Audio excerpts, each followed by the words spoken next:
Welcome to episode 19 of Military Veterans Podcast, where we talk to veterans to learn about their stories and experiences. And today we're joined by Gaz Crick. Hey, Gaz. Hey, mate. How you doing? I'm good, thanks. I don't know why I say your name like that. Gaz Crick. It deserves that sort of... like radio intro. type intro. Yeah. Anyway, guys, how you doing today? You doing well? Yeah, I'm good, thanks. Brilliant. Thank you so much for coming on the show. And I'm really excited to hear about your time in the military because you and I actually served together, didn't we? Yes, we did. We did. A few years. It was for a few years. But we've not seen each other for about 15, is it? Yeah. Something like that. About that. So yeah, I've come up to see you up in Ripon. That's where we are, isn't it? Yeah, it is. North Yorkshire. North Yorkshire. So it's been quite a nice drive. And if anybody's seen my Instagram, I stopped off in Nottingham, had a little picture with Robin Hood, which was pretty cool. But anyway, that's not military stuff. So, but Gaz, have you done anything like this before? No. No. So this is your first time of talking about yourself? Yes, it is, yeah. Well, being recorded, you talk about yourself a lot, right? Well, you know, the average squaddy. Sorry, veteran. Brilliant stuff. Well, thanks again for coming on. And now we've got the 4 questions as we've done in previous episodes. And for yourself, because this is relatively new to you, I'm going to give you them one at a time, if that's okay. Yeah, that's fine. So the first question is, when did you join? 18th of February, 1995. 1995. That's a while back, wasn't it? A couple of years ago. And it's really cool that you remember the exact date, which is, pretty good. I remember being stood on Bassingbourn station, some guy coming out and shouting at me, and that's it. It all went black from there. The next part is, what service and branch did you join? I was in the Army, in the Royal Engineers. Nice. And how long did you serve for? 24 years and a day. And a day. Oh, Yeah. okay. That's I important. went back in to hand my ID card in, and that was classed as a day. Brilliant. And then what rank did you get to? Staff sergeant. Staff sergeant. Okay. Well, I think that's a really nice starting point of the show.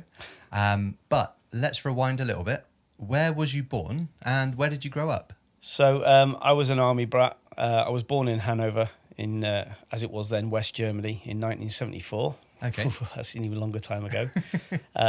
My dad was in the 17th, 21st Lancers, which then amalgamated, became 9th, 12th, I think it was. But he transferred to Air Corps, became a pilot. And I grew up around the world, really.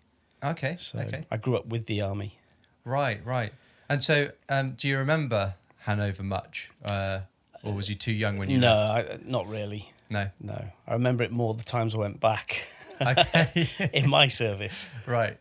And so where was, if someone was to ask you, where was your kind of main time as a kid, where you did most of your schooling that you can remember, where would you say that was? Well, I went to boarding school from the age of 11, but I always classed sort of Salisbury area as home. My dad was based in Netherhaven several times. Obviously did his pilot's course in Middle Wallop. So I was around that area quite a lot. But I went to boarding school in Ashbourne in Derbyshire up until I was 16. Okay. So I spent 5 years there. Right. And then when you were there, I've never been to boarding school myself, so I don't know what that's like, but you staying on the campus?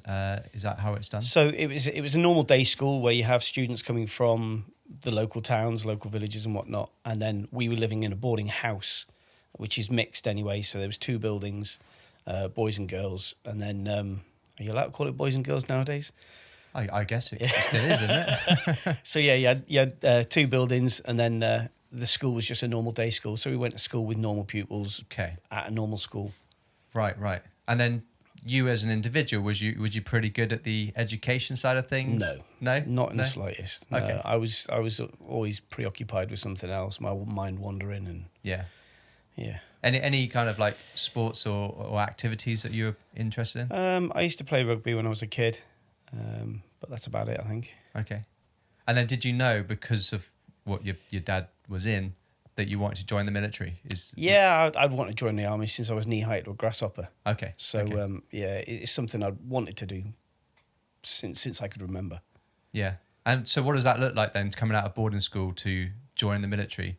Was there a period of time there? Yeah, so I left boarding school and then moved up to Blyth in Northumberland with my parents, where they settled down. I spent another year in sixth form, just a local school. I then went and got some jobs, and I didn't join the army till I was 21. Oh, okay. So what was those jobs then? So I started off, I did an apprenticeship as a computer technician. I did a sit in guilds in digital microelectronics.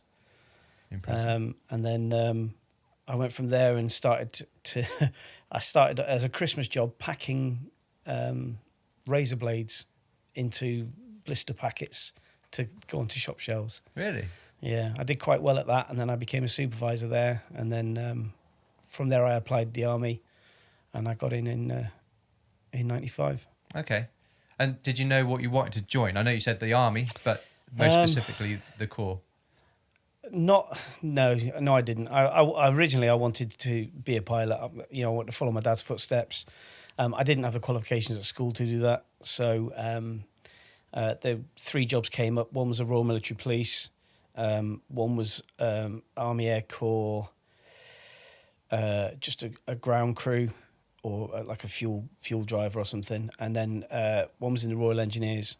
And the Royal Engineers one, I could get in 6 weeks. The other 2, I couldn't get in for 6 months. Oh, okay. So speaking to the recruiter, as all good recruiters say, yeah, when you get in, you can just transfer whenever you want. And, you can pick and choose your job once you've joined. No. I was a driver in the Royal Engineers. Yeah. So it was down to how long you had to wait that really made the decision. I wanted to get out of the area I was in. I was starting to get involved with some horrible people, and I just needed to get away, to be honest. And then, so I joined as soon as I could. Nice. And I'm guessing you mentioned earlier about, did you get off the train, did you say? Or off the train at Bassingbourn station. I stood there in a suit with me suitcase, and there's some guy got off in his barrack dress off this bus, and just started shouting at us, and I was like, oh my God, what have I done? Even though you were brought up in as a pads brat, as we might call it, that was still a shock to the system. It was, yeah. It was still, I'd spent time as a supervisor watching people do their job, telling people what to do, and then all of a sudden I was there. I was being told when to blow my nose and how to blow my nose. It was, yeah. What's Bassingbourn like? Because even though I'm an ex-engineer, I never went through Bassingbourn. I went through Lichfield. So there was a whole squadron allocated to engineers, 2-8 training squadron, which was at Bassingbourn when I was there, and it was actually quite nice. There was lots of other corps there as well, RLC, infantry. There was signals, people joining military police, medics, and all that sort of stuff. So you got quite a wide variety of people joining the initial corps, and you kind of just all muddled together, I guess. Okay. We, as the engineers, were kept separate from everyone else up the far end. I don't know if you've ever been to Bassingbourn at all, but yeah, there's a big ski slope. Our squadron was all up that end, and we were just Royal Engineer troops. Right. The only time someone else came into the troop was for pass off, if they had been back trooped out of their troops and stuff like that, and we may have had a signals guy. I think we had one signals guy come into our troop. Okay.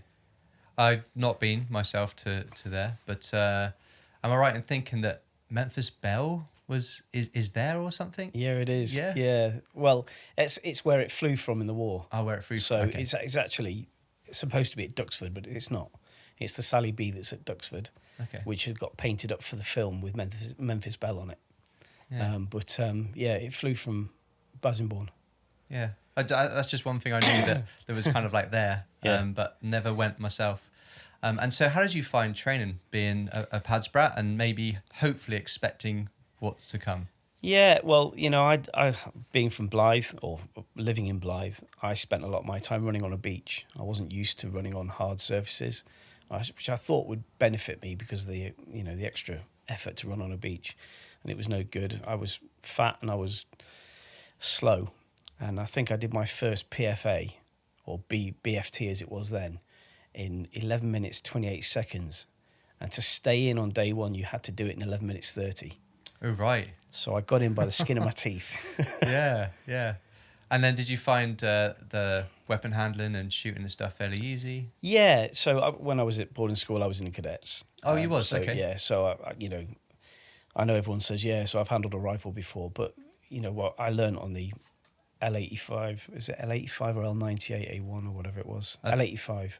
Yeah, it could be that. I can't remember. Yes, that does sound right. Whatever the cadet weapon is, Yeah. I learned on that, and it's pretty much the same as an SA80. Yeah. So, you know, I knew those sort of bits. Because that one had the big cocking handle, didn't it? Big bar on the side of it. Yeah. So you fire one shot. Yeah. So that sounds about right. And so then you finished that, passing everything, I'm guessing. Mm-hmm. Just. No, it's funny actually. I finished every fitness test, even like the week 5 fitness test before you went home for the weekend. I was about 3 or 4 seconds inside the time, and then the day before we were leaving, we had to do another BFT, and I did it in 9 minutes 31. Oh, right. And I came 6th in the troop, and everyone was like, "What the hell? What are you doing?" So that was the day before pass off. All right. So so I kind of got my fitness. I got my wind about me. Improved it. Yeah. Yeah. I think that's just down to transition from sand to concrete. Absolutely. So. No, it wasn't. It was because I lost about 3 stone. And then, I guess if I remember correctly, and it's the same back in the 90s, you get to put down where you'd like to go for your first posting. Was that still the same? Yeah, you can do. So I put down Germany, UK North, and then UK South, and I got EOD, which was in Saffron, Walden in Essex. And that's classed as the South, is it? Yeah, apparently. So my third choice. So your third choice. And EOD, so for people that aren't aware what EOD is? So it was 3-3 Engineer Regiment, bomb disposal, and we just dealt with UK, mainly UK bombs, things that farmers find in the fields after ploughing.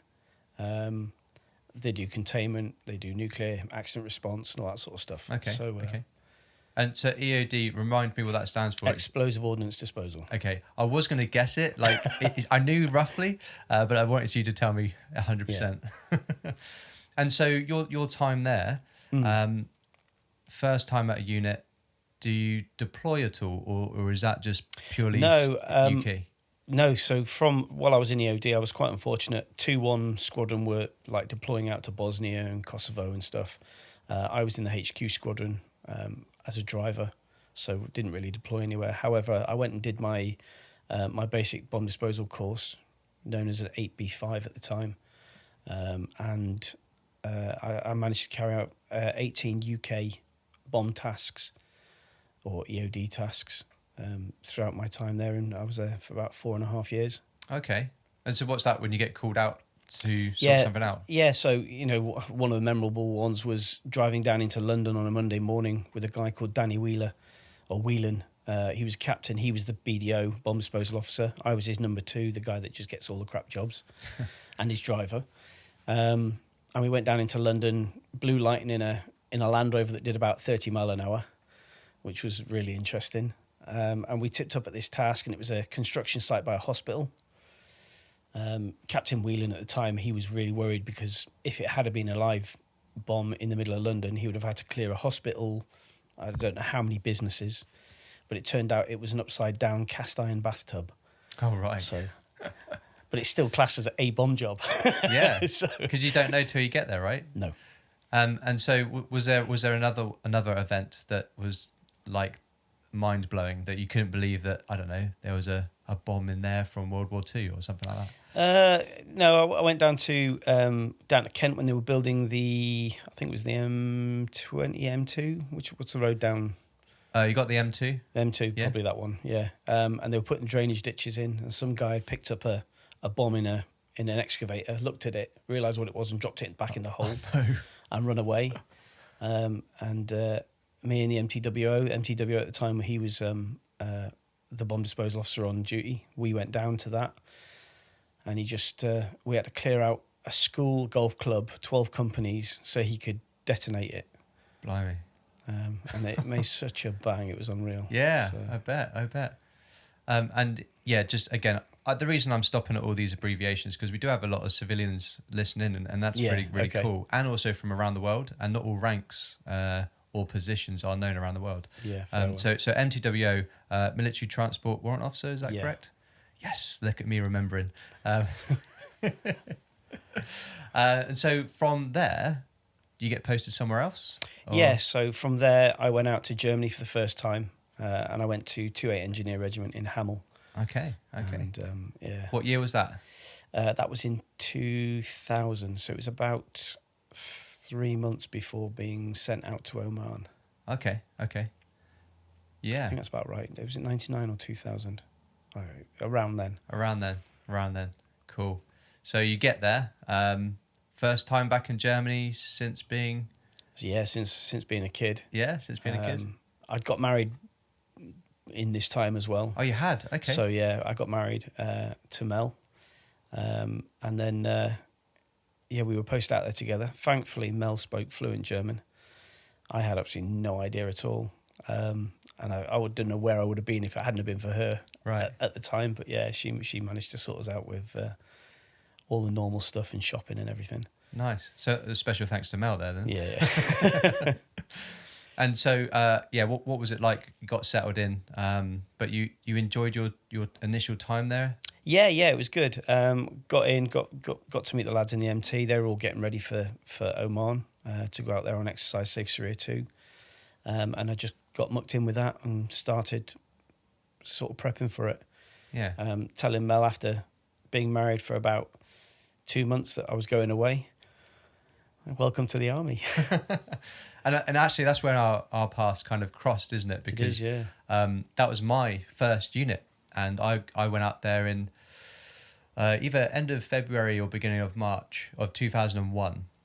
Mm-hmm. So that's when we started doing our exercises and things like that. And I actually wasn't going out with you. I was staying as rear party. So you lot went out summertime, wasn't it? It was like June or something like that. June, yeah, it was June. And at the time, I was potentially going. And being such a young kid, I remember being on the phone to my mum saying, "Hey, mum, we're going to Oman." She was like, "Where's that?" And I'm like, "I don't know." But I thought, I asked somebody where it was, and they said it's near Saudi Arabia. I thought Saudi Arabia was made up for Aladdin. My geography wasn't great. So, yeah, I got to learn where that was pretty quick. Yeah. But, yeah, you lot headed out. And I think we sent some kit over, didn't we? So you had to do a lot of trips up north to drive all the equipment. Yeah, so we all based down in Salalah, which is at the south point of Oman, and there was exercise happening all up Oman, all the way up to Muscat is the capital city. So, I was a Seddon operator at the time, which is a low loader, driving with vehicles on the back, plant machinery, diggers and excavators and stuff. And I was driving them just from Salalah, wherever they needed to go. So like tractors and stuff like that? Digging equipment and things like that. So sound like it would be a long journey because the country's long. Some of them are quite long, yeah. I think it's 1,000 kilometres and the road's pretty much straight. Mm. So, and there was various stop-offs on the way. Yeah. And when you got there, was that the first time you'd been in the desert? It's the first time I'd ever been and done anything like that. So it was interesting. Living in a tent in 54 degrees heat. Yeah. Which you'll remember as well.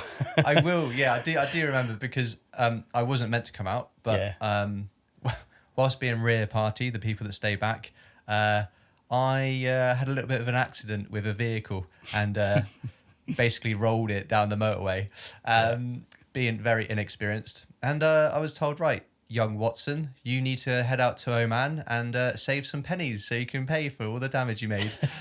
All right, sir. So I was shipped out, and that's when you basically took me under your wing and taught me about low loaders, right? That's it, yeah. How to repair a burst tyre. Oh, very true, yeah. Explain that story. So me and Gavin were driving the 1,000-kilometre trip up to Muscat. We got about 300 kilometres into it. And sorry, what was we driving? So not everyone will know what low loader is. We were driving an Arctic truck with a flatbed on it with a digger on the back. Some Americans call them 18-wheelers, articulated trucks, whatever it is. But we call them plant transporters or Seddons. And we were driving that from a place called Thumb Rate up to Muscat. And about 300 miles or 300 k's into the journey, we had a blowout on the rear right-hand tyre, which blew the inner tyre as well. And we only carried one spare. So we had a bit of an issue. And we stopped at the side of the road. And then we finally got one of the tyres repaired. I had to move the equipment on the back of the bed of the low loader so that it took a little bit of pressure off the rear axle. And then we carried on our journey. But we could only carry on to something called the CSC, which is the Convoy Support Centre. And we stopped there, and we had to wait for some spares for get a new tyre and new wheel on board. And I think we were stuck there for about 9 days or 10 days or something with one CD, no shower, and the kit we were wearing, because we were only supposed to be going for a day and back. Yeah. I do remember that, because there's the first time. Did you call the people trailer boys or something like that? The ones that help out the driver? Yeah, trailer boys. Yeah. So that was the first time I'd been a trailer boy, and learning how to change wheels on the back of a trailer was a big learning curve. And because we were on the side of the road for a while, weren't we? Yeah, we were there for about 6 hours. Yeah, because I can't remember what we had to wait for. We had to wait for something. I genuinely can't remember. I can't remember what we were waiting for, but we were waiting for something. But whilst we were waiting, things happen, right? You need to go to the toilet. Now, number ones is fine, but number twos, you kind of need a bit of privacy. But desert is you don't get no privacy in the desert. pretty open. So I decided I needed it. So I headed out into the desert, and thought I was far enough away that no one could really see me. Dug my hole, did my bits, came back, and then Gaz was like, "I've got a great photo of you." I was like, what did you mean? Well, I took a picture of you, but the stupid things we used to do. Keep them rile up. So that was good. And then can you remember the name of that camp? The one that we got to, the one that was in the middle between Thumrett and Muscat? I don't know if it might have just been called North Camp or something like that. Yeah, I can't remember, because that had grown over the time that we were out there, and that was quite a big camp in itself. Yeah. And so I remember you and me like heading in to get food and stuff, but then heading back to the truck because we just had to wait. Yeah. And then because we weren't part of that camp, we weren't allowed to use all of their facilities. Yeah, like the ablutions and stuff. The toilets, but not showers.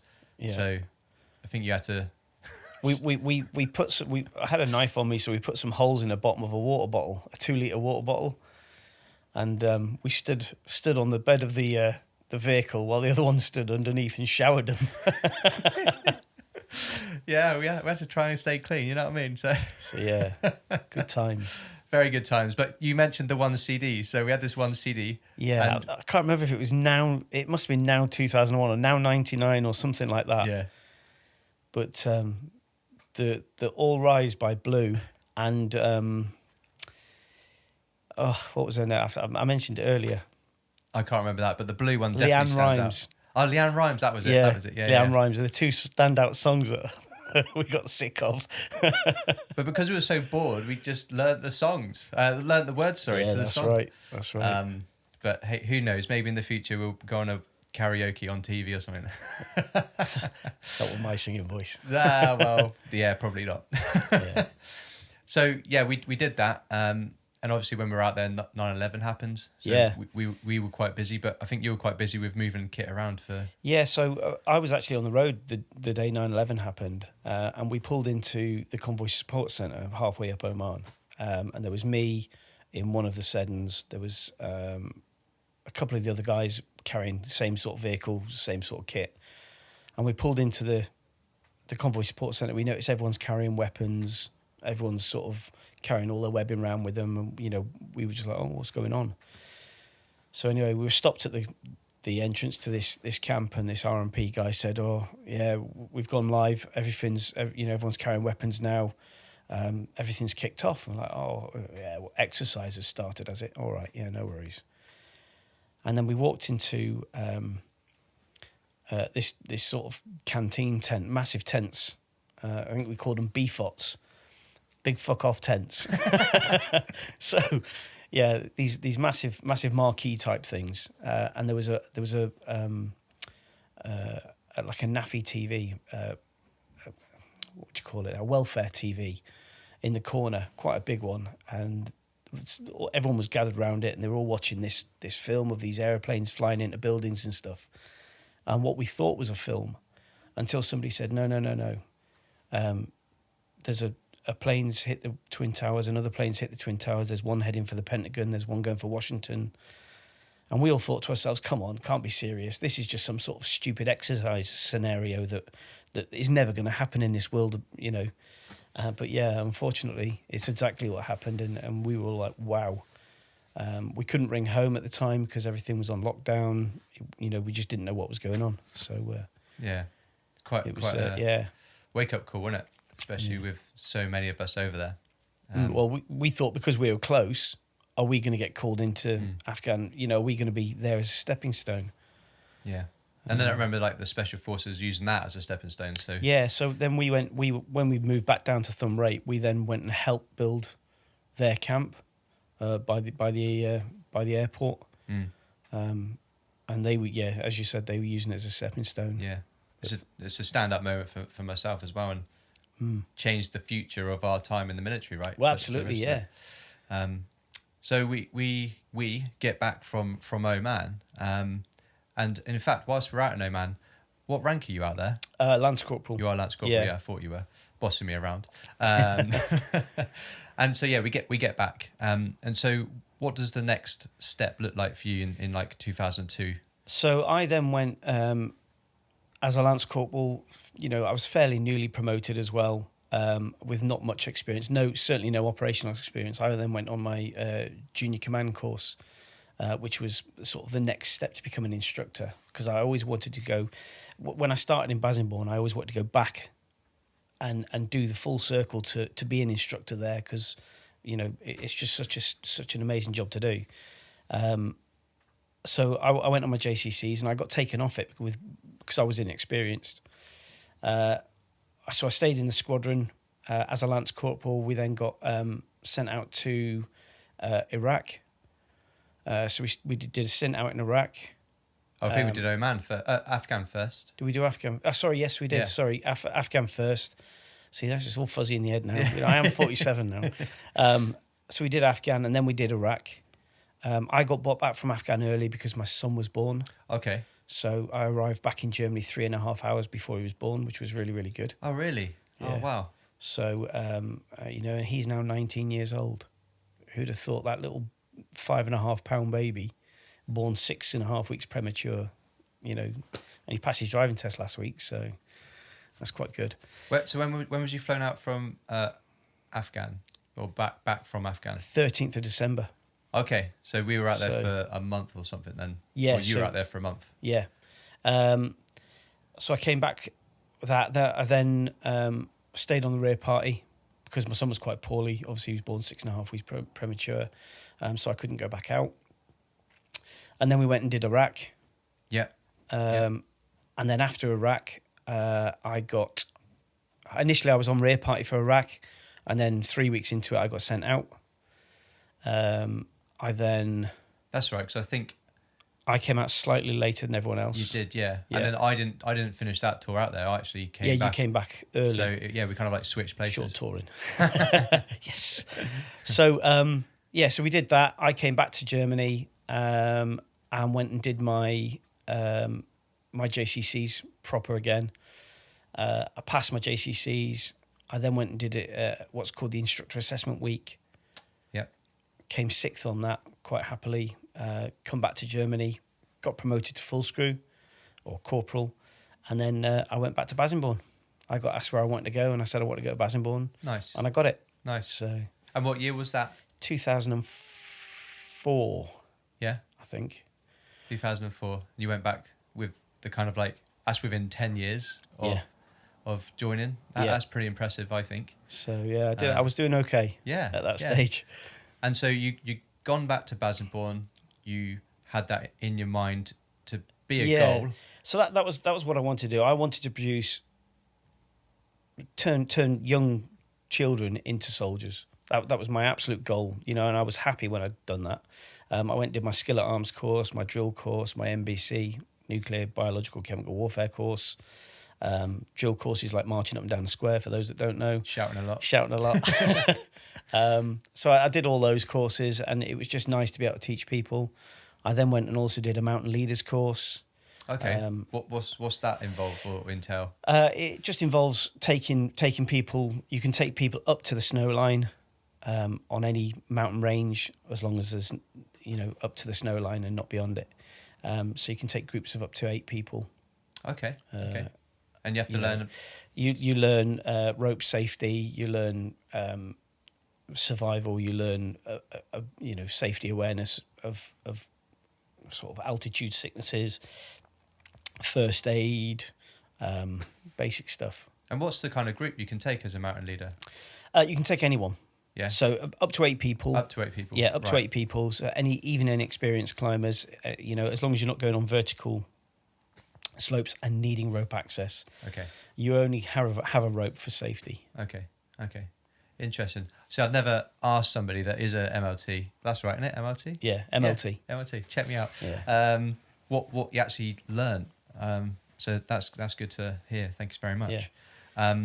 And so whilst you're at Bassingbourn, is there any standout moments that stick in your mind from your time there? Yeah, there was a couple. It was things. It was more parents than people. You saw people, and I had members being on duty the first night in barracks for a load of students, and I had one guy knock on a door, and he come and ask me how to tie a shoelace, and it was quite surreal, quite shocking to know that somebody who was 17, 18 years old didn't know how to tie a shoelace, let alone a boot that he was wearing. He says he'd never tied a shoelace in his life, and it was he'd only ever had slip-on shoes or Velcro shoes, trainers or whatever. And I didn't realise until that point the inexperience of some people, and teaching people hygiene, absolute basics, what some people find, others just don't understand it at all. And, you get kids from broken backgrounds and all sorts of stuff. But a couple of standout moments for me were a young lass. She was joining the medics, and her mum and dad came up to me on pass-off parade day and said, I was a section commander, so we always got introduced to the parents. You've turned my daughter into such an amazing woman. She's done. I've done nothing. All I've done is given her the tools and pointed her in the right direction. She's done all the work herself, so don't take it away from her. And it's things like that. You think, well, so the parents are thinking we've done it, but we haven't. It's the kids, say the kids, the young adults that have done it. So that's quite a standout for me.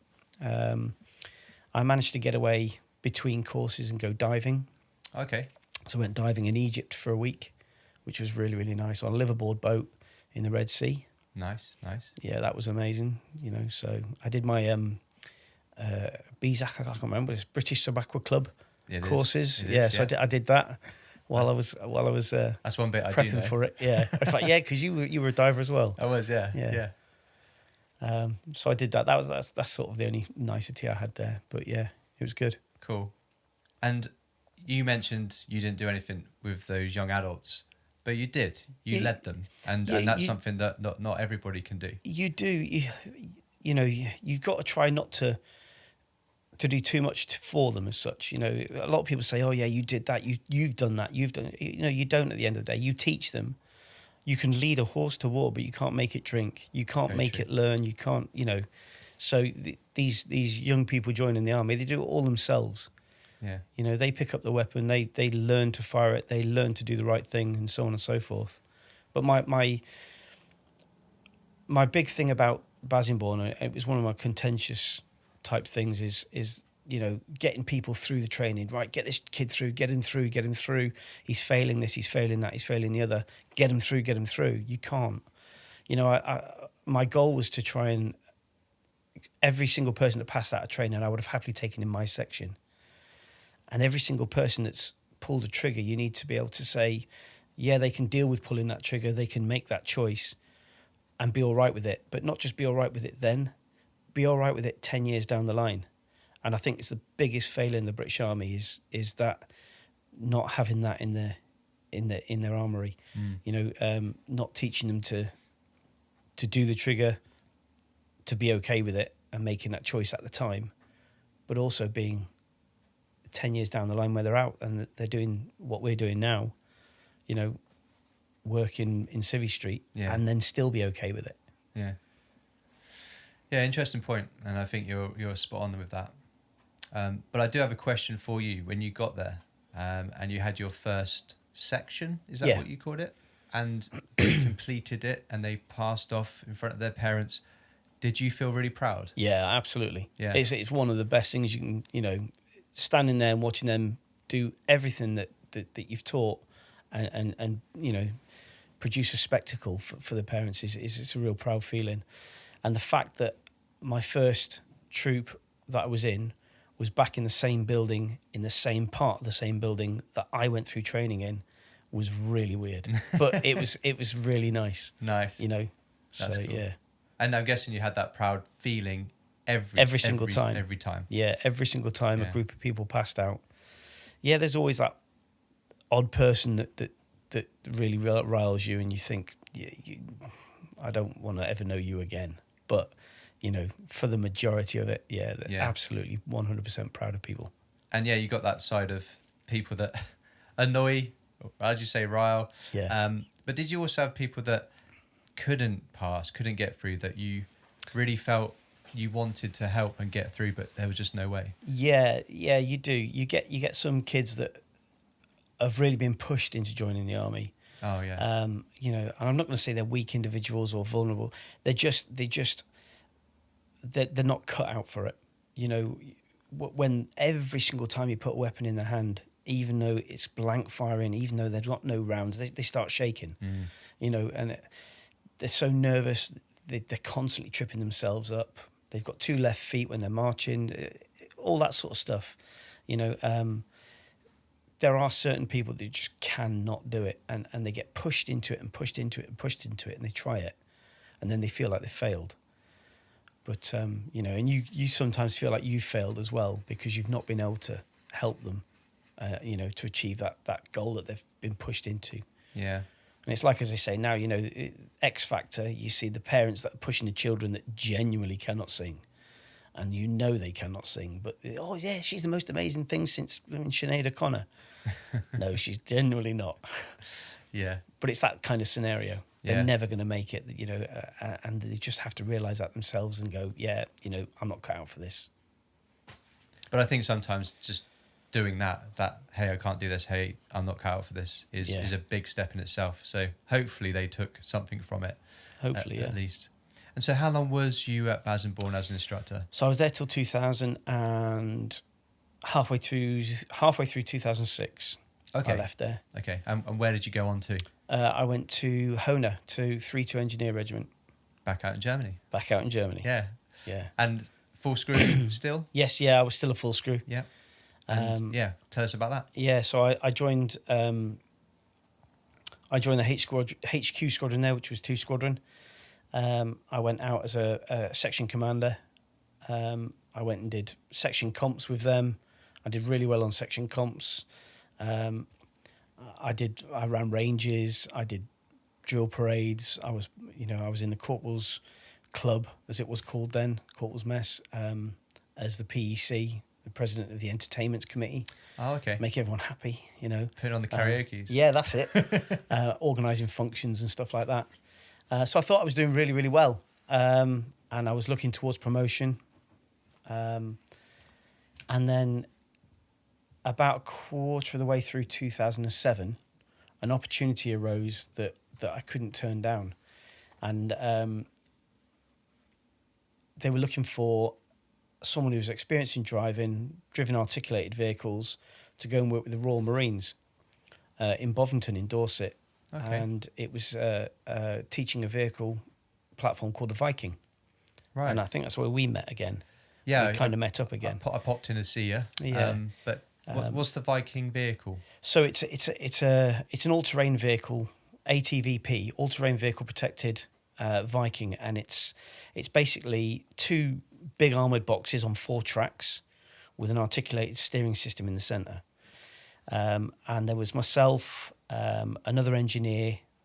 There was a light infantry guy. Oh, in fact, no, it wasn't light infantry. Sorry, it was rifles.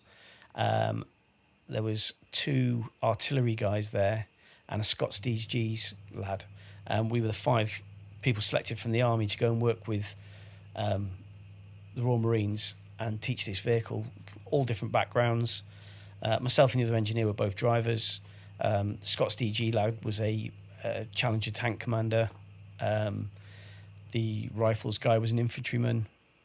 The artillery guys had driven, armoured vehicles within the artillery. And we went down there and we did what was called the AS3s course. I don't know what AS stands for. Armour Support 3s course, which is to learn the platform. And then we became instructors in it as well. Right. And for 3 years, I was basically attached to Royal Marines. So was it just the Marines that came through? Or was it no? So the reason why they involved the army in because it was predominantly a Marines vehicle, right? Because it swims as well as does it? Yeah, as well as off road. Nice. It does swim. It's quite crazy. Does actually. a little propeller come out the back and no? It's all track driven. Okay. Yeah. So all 4 tracks spin, and it's what propels it through the water. Oh, nice. It's not the fastest thing in the water, but it can swim. So we were teaching guys coming through for Herrick, obviously to go out to Afghanistan, and because the Royal Marines were getting tour after tour after tour after tour, they wanted to try and break him up. So they put in a 9th, 12th Lancers, they put in a Scots, Scots DGs, they put in, I can't remember what the other one was. Cherry pickers, what were they called? I can't think. Wear red barrett trousers, or like cherry coloured barrett trousers. They were nicknamed Cherry. Anyway, whoever that is, I don't know. Apologies. But the infantry. KRH. King's Royal Hussars. Yeah, King's Royal Hussars. There we go. Sorry. Yeah. I do apologise to anyone who's cherry pickers. I've never heard them called that. They're called cherry pickers. Yeah, because when you wipe your hands on the trousers, they go red.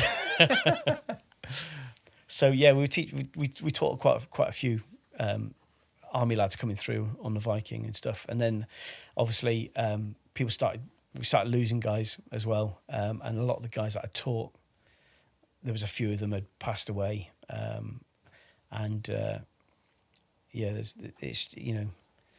it's quite weird not being able to go out to Herrick and do it live, but seeing the fallout from it, but having been the person that's put them in the seat in the first place, it's quite a daunting thing. So